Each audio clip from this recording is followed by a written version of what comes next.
Nos últimos anos, um fenômeno vem chamando a atenção nas redes sociais e dividindo opiniões por todo o Brasil. O surgimento dos pastores mirins, crianças que pregam, lideram cultos e até são tratadas como verdadeiras autoridades religiosas.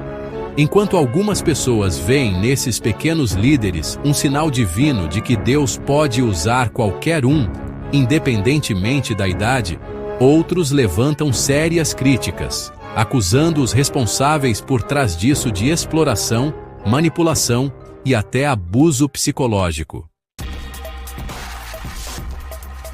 Mas afinal, criança pode ser pastor? Isso é certo ou errado? Neste vídeo, vamos analisar esse tema polêmico de forma direta e sem rodeios.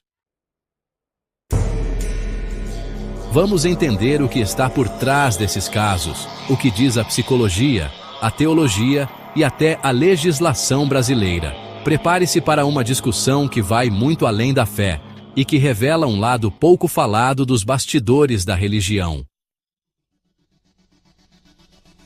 Antes de qualquer julgamento, é preciso compreender o contexto em que esses pastores mirins surgem. Em muitos casos, essas crianças crescem dentro de famílias extremamente religiosas, onde a igreja é o centro da vida cotidiana. Elas são expostas desde cedo aos cultos, aos ensinamentos bíblicos e, em alguns casos, à pressão para seguir uma vocação espiritual. Com a internet, vídeos dessas crianças pregando viralizam rapidamente, gerando milhões de visualizações e criando uma verdadeira audiência. Isso, por si só, já transforma a criança em um fenômeno midiático. E é aí que surge a grande pergunta: essa criança está pregando porque tem um chamado legítimo? Ou está apenas reproduzindo o que aprendeu, incentivada por adultos que enxergam nela uma forma de ganhar visibilidade, dinheiro e status dentro da comunidade religiosa? Essa é a linha tênue que precisa ser discutida com urgência. Do ponto de vista psicológico, o impacto desse tipo de exposição pode ser profundo e duradouro. Uma criança ainda está em formação emocional e cognitiva. Quando ela é colocada na posição de liderança, de autoridade espiritual, ela assume um papel que exige maturidade, responsabilidade e discernimento, qualidades que só vêm com o tempo e a experiência de vida.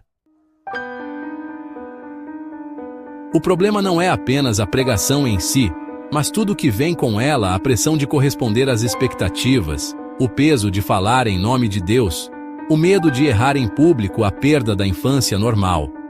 Muitos especialistas alertam que essas crianças podem desenvolver ansiedade, culpa excessiva, síndrome do impostor ou até traumas relacionados à rejeição, caso deixem de ser vistas como especiais. A pergunta que fica é: até que ponto os adultos ao redor estão protegendo a criança ou a usando para fins que ela ainda nem entende completamente? Sob o ponto de vista bíblico e teológico, o debate também é intenso. Há quem cite passagens como as de Samuel, que ouviu a voz de Deus ainda menino, ou Jeremias, que recebeu seu chamado profético quando jovem.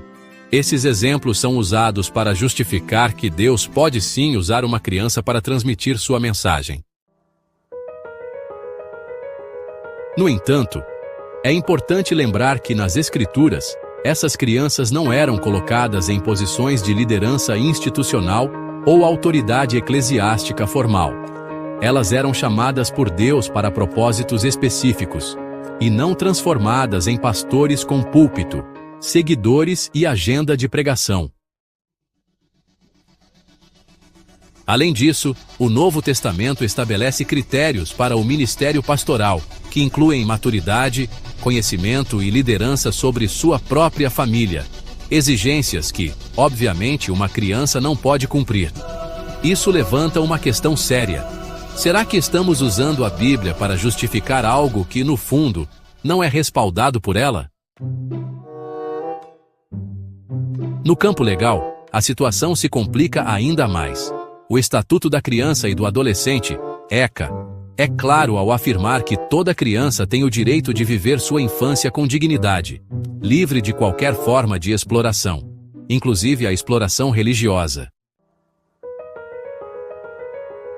Quando uma criança é colocada como figura pública, seja em púlpitos ou na internet, ela pode estar sendo submetida a uma carga de exposição que ultrapassa os limites do saudável. E quando essa exposição traz lucro, seguidores ou fama para os adultos ao redor, o risco de instrumentalização da fé infantil se torna real. A lei também estabelece que nenhuma criança pode ser privada de brincar, estudar ou se desenvolver em ambientes apropriados. Se a vida religiosa da criança passa a ocupar o lugar dessas necessidades básicas, o caso pode até configurar uma violação de direitos, e é por isso que muitos juristas defendem a regulamentação mais rígida sobre a atuação de menores em contextos religiosos.